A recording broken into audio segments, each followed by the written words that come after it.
अच्छा, आज हम लोग देखेंगे स्पेशल ऐड कैटेगरी क्या होती है। जो हम लोग नॉर्मली देखते हैं कि फेसबुक अकाउंट पे स्पेशल ऐड कैटेगरी आ रही होती है, इसका पर्पस क्या होता है, इससे करने से हम अपने ऐड अकाउंट को कैसे बचा सकते हैं। अगर हम लोग कुछ कैटेगरीज ऐसी होती है जिनको हमें इस पे लानी होती है, इस पे लाइक करती है और इसके अकॉर्डिंग हमें चलना पड़ता है। अगर नहीं करेंगे हमारा ऐड अकाउंट बंद हो जाएगा। अस्सलाम वालेकुम, दिस इज़ एहतिशामुल हक और आप देख रहे हैं यूट्यूब चैनल शामी रहो। चले स्क्रीन की तरफ चलते हैं।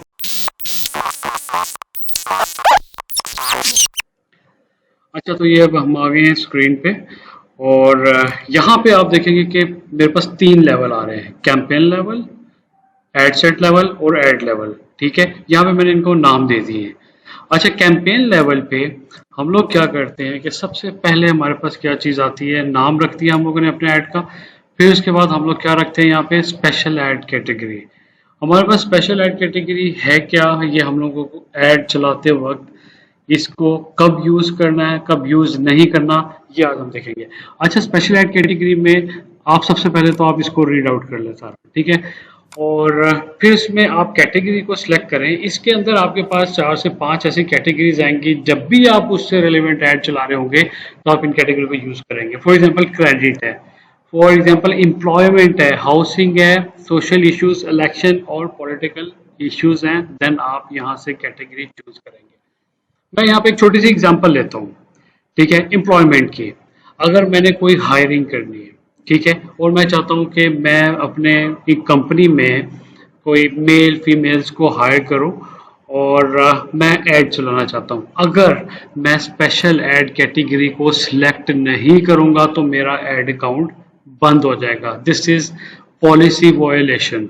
मैं पॉलिसी को वायलेट करूँगा तो मेरा फौरन से पहले ऐड अकाउंट बंद हो जाएगा। सो मुझे क्या करना होगा, कोई भी क्रेडिट से रेलिवेंट ऐड चलाऊंगा तो मैं यहाँ पे इसको क्लिक करूंगा। मैंने ये सिलेक्ट कर लिया है और अब मेरे फर्दर मैं यहाँ पे ऐड आगे जाके जिस तरह से हम लोग नॉर्मल ऐड चलाते हैं वो चला रहे होंगे। सेकंड, मुझे यहाँ पे कंट्री सिलेक्ट करनी है, किस कंट्री के लिए मैं ये ऐड चला रहा हूँ। पाकिस्तान के लिए चला रहा हूँ, यूएसए के लिए चला रहा हूँ, जिस कंट्री में जिस रीजन में आप ऐड चला रहे हो उसको आप सिलेक्ट कर लोगे।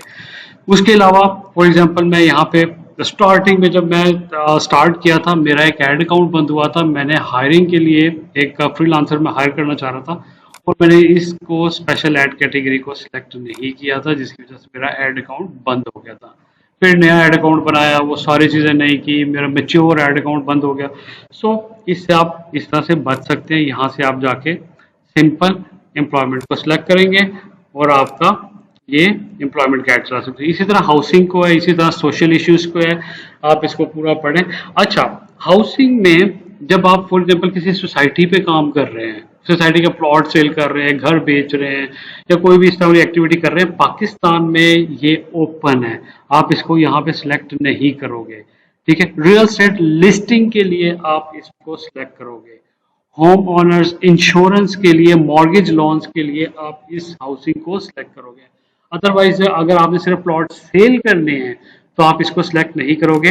अच्छा, ये याद रखिएगा, जब आप स्पेशल ऐड कैटेगरी को सिलेक्ट करते हो ना तो इसमें आपके पास सिर्फ इंटरेस्ट बेस्ड ऑडियंस को टारगेट कर सकते हो। आपके पास लिमिट लग जाती है आपके अकाउंट पे और सिर्फ आप डेमोग्राफिक और बिहेवियर को आप चूज नहीं कर सकते हो। ठीक है, तो अपना ऐड अकाउंट बचाने के लिए आप इसको सिलेक्ट करेंगे और फिर फर्दर वही सारा आगे प्रोसीजर है, जिस तरह से नॉर्मल ऐड चलते हैं उसी तरह से आगे ऐड चलेगा। सिर्फ आपने इसको सिलेक्ट करते हुए जो भी आपकी कैटेगरी जिस पे आप ऐड चलाने के लिए जा रहे हो, आपने ये ख्याल रखना है, अगेन दोबारा बता रहा हूँ, इनको सिलेक्ट कर लीजिएगा। Thank you.